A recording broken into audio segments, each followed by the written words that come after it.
creativity is allowing yourself to make mistakes. Yeah. And art is knowing which ones to keep. Now, as we love to say, when it comes to NLP, there's no failure, only feedback. So when it comes to engaging with that creative side, you got to be willing to make mistakes and create a rough first draft and continue editing, and decide what you're going to leave or what you're going to take out. Hi there, Adrian here, and this is a video from a Zoom session that we do. We do these Zoom sessions every Sunday and we take questions and answers from the audience, some of our students, some of our members. We never know what questions are coming up, so I'm always excited to do these sessions and I hope to see you at one of them.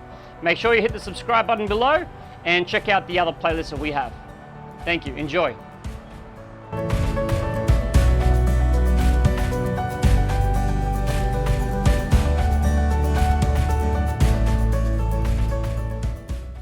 How creativity impacts your professional life? How is it important? First of all, in leadership, it helps to inspire your employees or your colleagues to try new things, to innovate. It's also a great way to add diversity. It helps to develop attention and acceptance of the unknown. Also, when you have a creative mindset, you can develop more empathy. You can imagine how others think, how, the emotions of other people. If you develop your creative mindset, you can get over your creative blocks, which means you can find more solutions. You develop a problem-solving mindset. Then if you have a creative mind, you can be more flexible and you can adapt to different situations. It also helps to overcome fear, because you know that with some imagination and with some creativity, there is always something, always a solution. And it develops resilience and flexibility to bounce back. Try new things, to change, and maybe to go against the grain. It could be that you need to go against what the others are saying in your team or society is saying, and so you need to take bold steps. So boldness as well is important. So how do I see NLP, art and creativity being linked together? I see it in my practice that NLP is a methodology for accelerated learning. Creativity and art is also a methodology for accelerated learning. We often give a pencil in children's hands to develop their mind. NLP is a language and a mean of communication to access the subconscious. Art is also a way to access the subconscious. NLP improves the way we communicate unconsciously to ourselves and with others. It's a specific language, and art is also a language, and it's very uniquely human. Animals don't create art, so this is specific to us. Art translates the visual into 2D or 3D and communicate what inspired the artist to the viewers, so it's a way to create connections. Another thing is NLP representational system is heavily based on senses, how we filter the world, how we experience the world. And this is also something very strong in art and creativity, creative activities.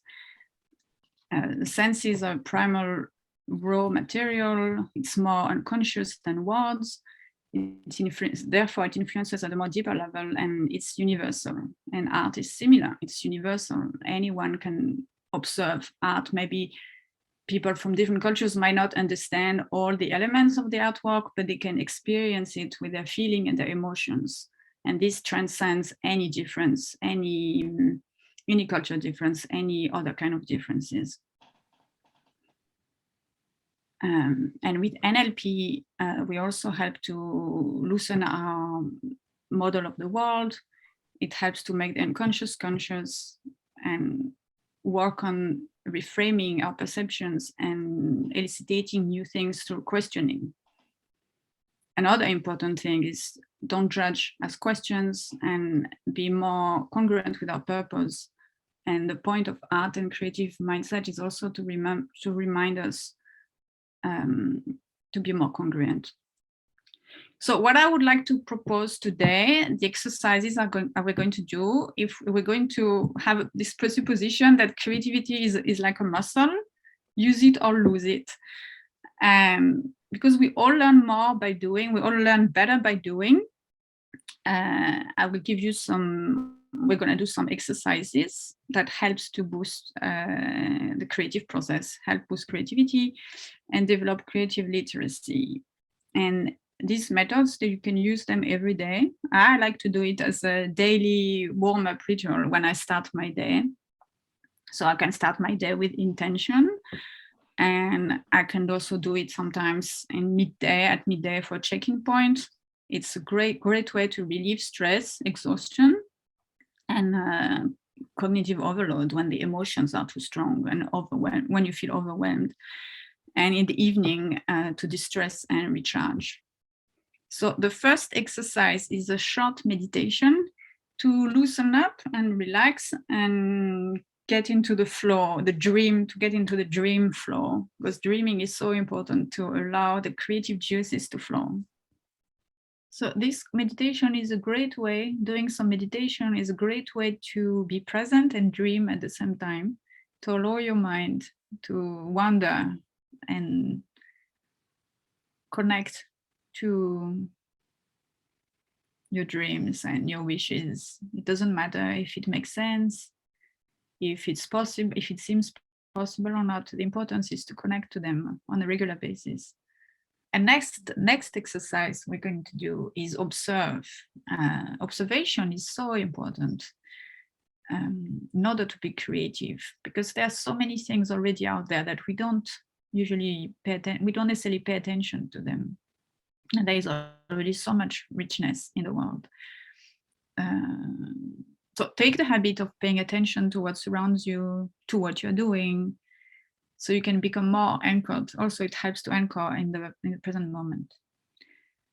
One great way is when you start your day, you start your daily work, is pause and observe your environment. For example, you can, if you work from home, well, you will step into your working area, or if you go to your office, for those of you who can go out, observe your desk. If you work with a computer, observe your computer. If you have a notepad, a pen, you can start by just touching them, create a physical connection, build a sense of connectivity with the physical objects. And then you will see there are kind of, the objects will already share some of their energy with you. So now an exercise I would like you to do is to spend a few seconds to observe the room around you. So look around and take notes of all the elements that you see that are in your room.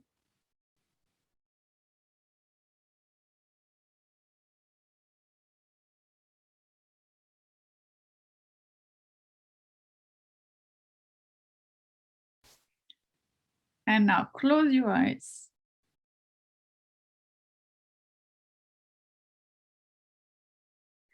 And try to remember everything you saw and list them.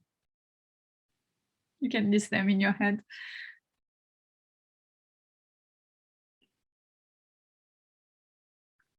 And notice how you feel, how you are feeling.